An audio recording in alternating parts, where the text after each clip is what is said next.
Okay, everybody, here by myself tonight, but I still wanted to make a video for you all. So I'm going to show you a movement I've been working on.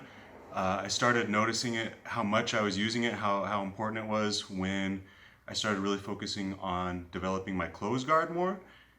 But since then, since I've started to look for it in other places, I found this movement, this coordination is really helpful in a lot of situations. It comes up in like judo throws, like Haraya-goshi or Uchimata.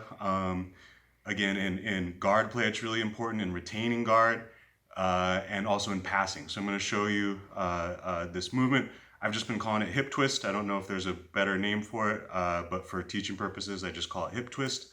And I'm going to go over, show you a couple of the things I can help you out with in your game, and some little drills I've just been working on that you can do by yourself. Okay, so first, just to explain the motion.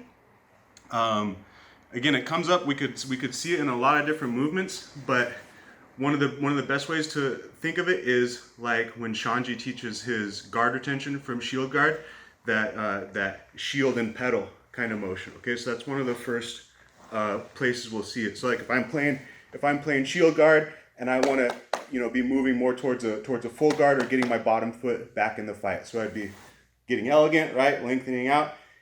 My top leg, I'm driving my shin into my partner, and my bottom leg is coming up like this. Okay, so all together I would be lengthening out, top leg is pushing, bottom leg is pulling. Okay, so this is the first example of the movement. So some things to look at here that are going to be common in all of them. If I focus on my top leg, my kneecap and my toes are going to be more pointed up at the beginning, and by the end of the motion, they're going to be more pointed down. Okay, when I push with that top leg, there's a rotation of my knee going from up to down. Okay. The bottom leg is pretty simple. The bottom leg is going to be a pulling motion like this. Okay, coming to my body. All right, so now some other places this movement comes up. If we start looking for other uses of it, you can use it, number one, anytime you would want to hip escape, but you don't want to put your foot on the mat. So for example, if I'm playing close guard and I want to start getting to my side to work arm drags or overhook attack kind of series, okay? So if I'm here playing close guard and I would normally put my foot on the mat and hip escape to start making my angle and making my attacks, okay?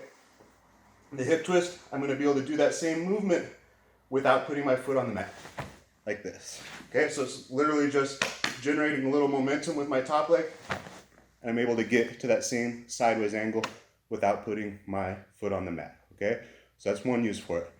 Another would be, again, very useful from bottom guard when I'm taking backs. Okay, so if you imagine kind of like a standard blue belt test kind of half guard where I have the underhook and I'm beginning to move to my opponent's back. Okay, so one simple way would be, again, with my top leg posted, I start to draw my bottom knee towards me and I start to get up and threaten the back take.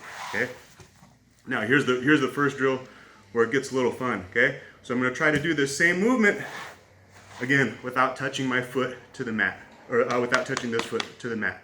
Okay, so again, I'm going to generate a little momentum. I'm going to kind of use the inertia of my top leg. It's almost like a pulling myself up by my own bootstraps kind of feeling, because I'm going to give a little kick, and then as I retract my leg, I'm going to use that to pull me up.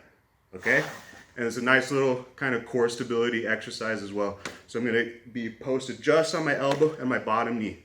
I create a little momentum. I use this inertia here and twist my hips. Okay, so I'm just on my knee and my elbow here.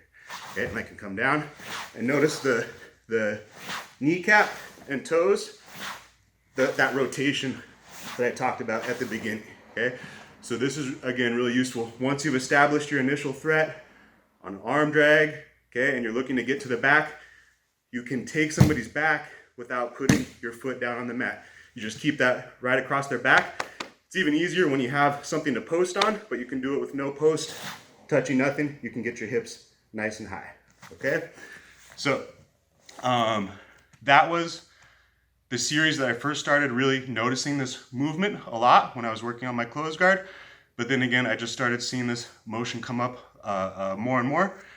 And another fun one we can drill by ourselves is actually a guard passing movement.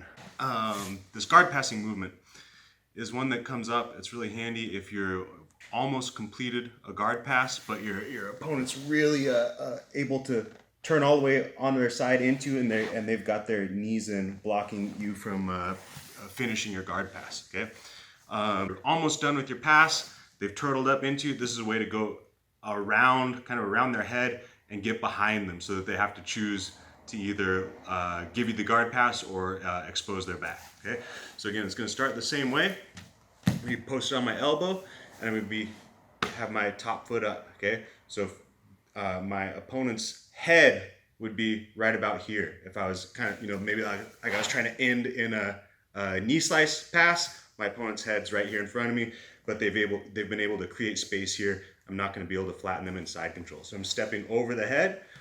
And again, it's a similar idea. I could show the movement like this. I could step over the head, plant my foot, switch sides, and come around behind my opponent. Okay, I could step, plant my foot, switch sides, and come behind my opponent. Okay, but we can do this drill a little more dynamically, trying to do it without posting this foot. So I'm just going to take a step. Okay, I'm going to use that inertia again. I'm going to step and then almost like pull my hips along by pulling my leg backwards. Okay, so I step and jump to my other elbow. Okay, so I'm going to be throwing my elbow to the mat as I step, and switch sides. Okay, step, switch sides.